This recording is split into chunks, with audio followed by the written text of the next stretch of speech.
রাজনীতির জন্য যারা রাস্তায় নেমে পদত্যাগের কথা বলছেন তাদেরকে একটাই কথা বলবো, পশ্চিমবঙ্গ থেকে কখনো পদত্যাগ করা ছাড়বে না।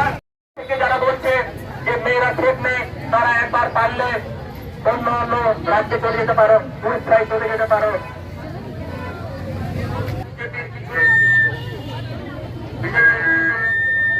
তারা যারা ফেসবুক হোয়াটসঅ্যাপ থেকে ঘুরে সেই মন্তব্য করছে, তারা তাদের কোথায় তোমরা কেউ যেও না। তোমাদেরকে ইউজ করে তারা ফেসবুক তাকে পুরোপুরি খারাপ করার চেষ্টা করছে। কালকে একজন মমতা ব্যানার্জিকে নিয়ে তাকে নিয়ে আমাদের প্রচুর ঝগড়া হয়েছে। তারা তো বলবো তোমরা কেউ ভুলভাল মন্তব্যে যেও না। ফেসবুক টুইটার হোয়াটসঅ্যাপ যে যা করছো তাকে ফেসবুক তাকে তারা সেগুলো শেয়ার করো না। এবং একটা কথা বলবো, আমরা আজ কলেজ গেটে দাঁড়িয়ে আজ বিক্ষোভ মিছিল করছি ফাঁসির দাবিতে। আগামীকাল ব্লকে ব্লকে মিছিল করবো এবং কোনো এক জায়গায় ধর্ণা মঞ্চ করে আমরা দোষীদের ফাঁসি চাইব।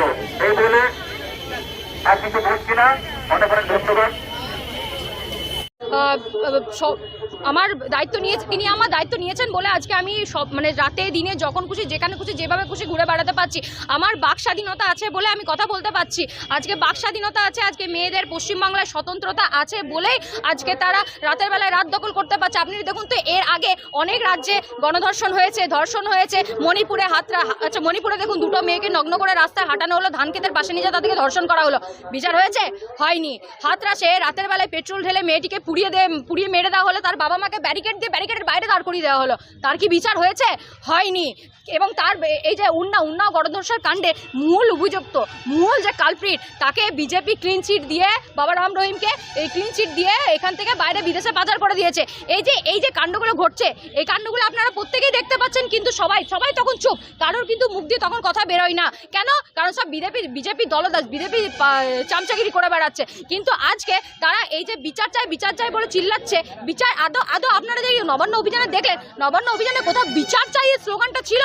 নবান্ন অভিযানে ছিল একজন বুড়ো দাদু দেখাচ্ছে হাতে চুড়ি পরে বসে থাকো পুলিশ। হাতে চুড়ি পরার মানে কি? হ্যাঁ, হাতে চুড়ি পরার মানে কি? হাতে চুড়ি তো আমিও পরি। আপনি আসুন আমার সামনে কথা বলুন। হাতে চুড়ি পরার মানে এটা নয় যে হাতে চুড়ি শাড়ি পরে রাস্তায় দাঁড়িয়ে বসে থাকবো। হাতে চুড়ি শাড়ি পরার প্রতীক হচ্ছে মা দুর্গা, মা কালী, যারা হাতে চুড়ি পরে শাড়ি পরে দাঁড়িয়ে থেকেও রাস্তায় অসুর বধ করতে নামে। সেই প্রতীক আমরা মেয়েরা, আমরা চুড়ি পরা কোনো দুর্বলতার প্রতীক নয়। আর আরেকটা জিনিস আমি বলে দিই, যদি এই মৃত্যু নিয়ে একটা মেয়ের আবরু নিয়ে আপনারা যে রাজনীতিতে নেমেছেন, এই যে স্মৃতি ইরানিজি ভোটের আগে উনি রাস্তায় নেমে যেতেন, মেয়েদেরকে ধর্ষণ করলে তাদের মৃত্যুদণ্ড হবে। এই তো বেনারস হিন্দু ইউনিভার্সিটিতে 3 জন মূল বিজেপির আইটি সেলের ছেলে, আমার নামগুলো এই মুহূর্তে মনে নেই, আমি নামগুলো আপনাদেরকে চাইলে আমি দিয়ে দিতে পারি। 3 জন বিজেপির আইটি সেলের ছেলে একটা মেয়েকে বেনারস হিন্দু ইউনিভার্সিটির ভেতর ঢুকে রেপ করে চলে এসছে। তাদের সঙ্গে প্রধানমন্ত্রী ফটো দিচ্ছেন, তাদের সঙ্গে স্মৃতি ইরানি যে ফটো দিচ্ছেন, তাদের সঙ্গে আরো বিজেপি তাবড় নেতারা ফটো দিচ্ছে। তখন বিচারটা কোথায় গেল? সেই মেয়েটার জন্য বিচারের বাণী কি কাঁদছে না? সেই মেয়েটা কি কারো মেয়ে নয়? না তার বাবা মা নয়? কোনটা? আজকে স্বপ্নদীপ একটা ছেলে, আজকে আমি ফেসবুকে দেখলাম অনেক ফেমিনিস্ট উঠে এসেছে, অনেক মহিলারা উঠে এসেছেন যারা নিজেদেরকে ফেমিনিস্ট বলে দাবি করছেন। আমার বক্তব্য হচ্ছে সেই মহিলাদেরকে আমি জানতে চাই, যখন স্বপ্নদীপকে ছাদ থেকে নগ্ন করে ঠিলে ফেলে মেরে দেওয়া হলো, তখন আপনারা দিদি কোথায় ছিলেন? যখন হাতরাসের মতন ঘটনা ঘটলো তখন আপনারা কোথায় ছিলেন? যখন মণিপুরের মতন ঘটনা ঘটলো তখন আপনারা কোথায় ছিলেন? যখন সাক্ষী মালিককে ব্রিজভূষণের মতন তাবড় নেতার জন্য আজকে নিজের প্রাণের প্রিয় কুস্তি ছেড়ে দিতে হলো, তখন আপনারা কোথায় ছিলেন? আজ তিলোত্তমা বেঁচে নেই, আজ হাতরাসের আমাদের অভয়ে বেঁচে নেই, আজ দিল্লির অভয়ে বেঁচে নেই, আজকে মণিপুরের যে মেয়েরা রয়েছে তাদের বিচার হয়নি। কিন্তু হ্যাঁ, সাক্ষী মালিক এখনো পর্যন্ত বেঁচে আছে, সাক্ষী মালিক এখনো পর্যন্ত রাস্তায় নেমে অনশন করছে, যন্তর মন্তর অনশন করছে।